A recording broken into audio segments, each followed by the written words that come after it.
dengan keterangan saksi yang salah satu warga dari perumahan tersebut memberikan informasi kepada kami bahwa jam 5.30 sampai 40 itu mobil itu keluar pada hari Jumat pagi, dini hari ya, dini hari. Berarti sekitar kurang lebih ya antara jam 5.30 sampai jam 6. Untuk motif sementara masih asmaranisasi Pak Kapolres atau masih ada motif lain? Sementara masih motifnya.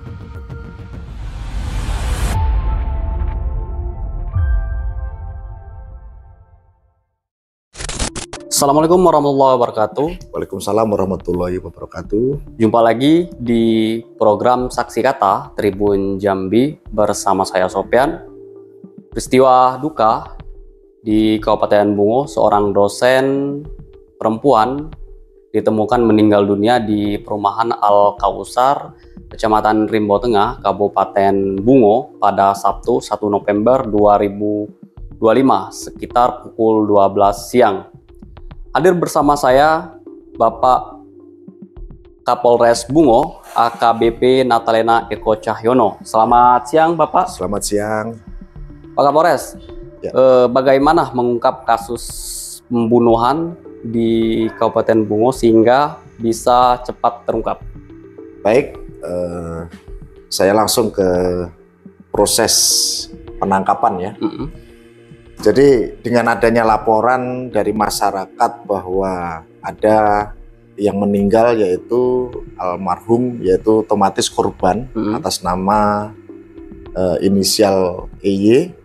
Yang pada saat itu kami langsung membentuk tim khusus, terutama dalam hal pengamanan TKP kita sudah lakukan secara cepat karena dengan adanya TKP yang masih terjaga, kami bisa melaksanakan olah TKP dengan harapan secepatnya proses ungkap kasus ini bisa kita laksanakan.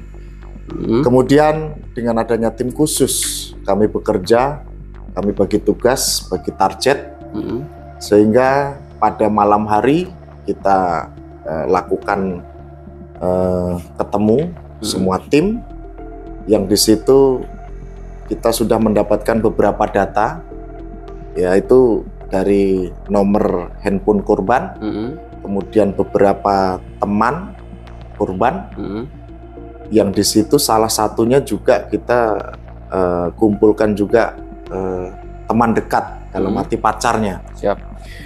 Di situ kami lakukan proses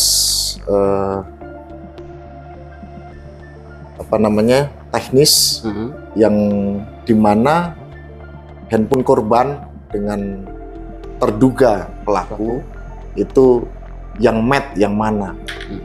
Kemudian sampai dengan kita temukan terduga pelaku itu merupakan seseorang dari keterangan saksi maupun dari teknis yang tadinya secara teknologi informasi itu kok gondrong, rambutnya gondrong dari saksi, keterangan saksi warga sekitar perumahan tersebut. Kemudian kami juga lakukan interogasi kepada salah satu teman, dalam hal ini spesifik adalah pacarnya lah. Yap.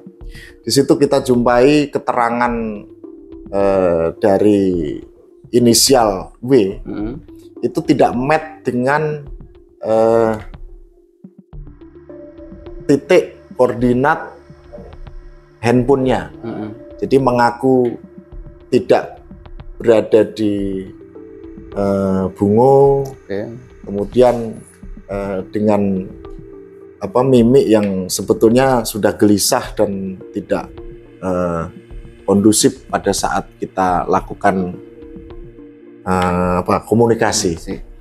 Dari sini kami langsung menyikapinya dengan membuat surat pemeriksaan saksi kepada Kapolres Tebu. Karena apa? Yang terduga pelaku di saat itu adalah anggota Polri.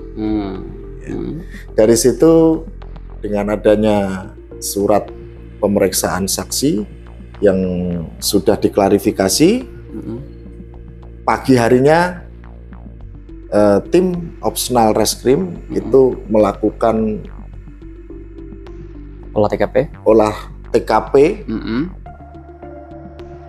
dan yang satunya lagi langsung ke Tebu untuk melakukan lanjutan interogasi, karena di sini statusnya saksi ya.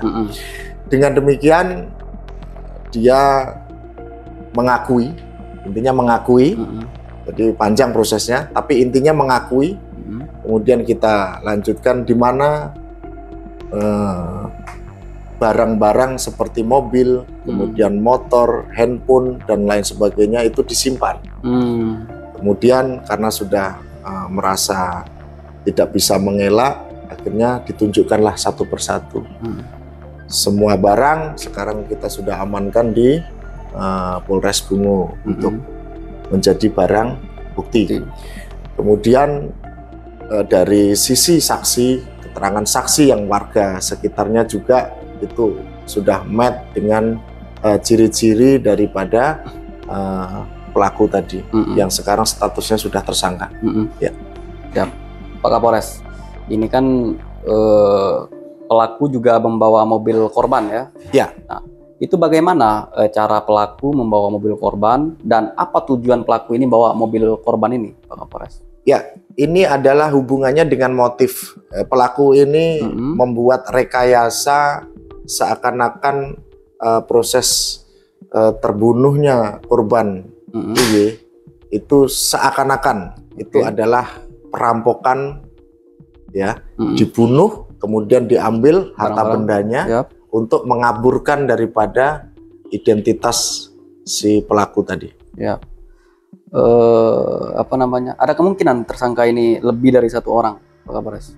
Untuk itu kami masih melakukan pendalaman dalam penyelidikan, walaupun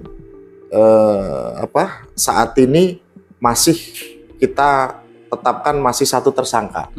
Dengan bukti pada siang hari ini kita sudah memerintahkan satu anggota tim Opsional Reskrim ke rumah sakit Hanafi. Kenapa rumah sakit Hanafi? Karena motor PCX itu ada diparkir di sana.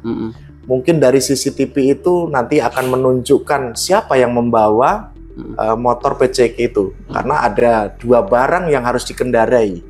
Sudah ada rekaman CCTV-nya, Pak Kapolres? Yang mana? Rekaman yang di rumah sakit. Di rumah sakit ini sedang kita laksanakan. Mungkin ini sudah jadi, akan kita lihat nanti di hasil rekamannya seperti apa. Yang jelas keterangan dari pelaku, mobil itu dibawa dan match dengan keterangan saksi yang salah satu warga dari perumahan tersebut memberikan informasi kepada kami bahwa jam 5.30 sampai 40 itu mobil itu keluar pada hari Jumat pagi, dini hari ya, dini hari. Berarti sekitar kurang lebih ya antara jam 5.30 sampai jam 6 gitu. Untuk motif sementara masih asmaranisasi, Pak Kapolres, atau masih ada motif lain? Sementara masih motifnya asmara, disertai sakit hati, cemburu, karena berdasarkan keterangan pelaku bahwa si korban ini sudah pacaran lama dan melihat bahwa pelaku ini mempunyai pacar. Ya kan, untuk putus tetap ini ya, mengata-ngatakan hal-hal yang tidak enak sehingga menimbulkan pelaku ini sakit hati. Nah, jadi terjadilah proses pembunuhan tersebut. Kalau pasal yang diterapkan pasal berapa, Pak Kapolres? Tadi malam kami sudah melakukan gelar perkara dengan adanya keterangan saksi, kemudian bukti-bukti yang kami kumpulkan, termasuk bukti yang lainnya. Kita sangkakan di pasal 340 dan atau 338 KUHP, kemudian 365 dan pasal 181 KUHP.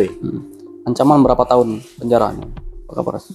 Kalau kita lihat dari situ bisa 20 tahun penjara, dan ditambah lagi karena dia ini adalah anggota Polri. Itu kita laksanakan ada 2 proses hukum pidana, yaitu satu jelas kena kode etik yang ancamannya PTDH, ya, pemberhentian tidak dengan hormat dari institusi Polri. Kemudian peradilan hukum pidananya umum, itu yang tadi saya sebutkan. Yap. Pak Kapolres, belakangan ini kan banyak kejahatan di Muara Bungo. Ya. Mungkin ada pesan nggak terkait hal kejadian ini? Ya, pesan saya berkoordinasi dengan Forkopimda, jadi masyarakat seluruhnya kami menghimbau agar dibentuk kembali seperti pos kamling. Kemudian bagi perumahan-perumahan yang sifatnya warganya itu ada blok yang ada blok ya, yang perumahan intinya, terutama bagi pengelola perumahan itu mewajibkan ada CCTV di pintu gerbangnya atau pos security. Kemudian setiap RT mungkin ya itu bisa menerapkan aturan tamu 1 kali 24 jam wajib lapor. Jadi bisa diterapkan, itu gunanya untuk apa? Yaitu kita sama-sama saling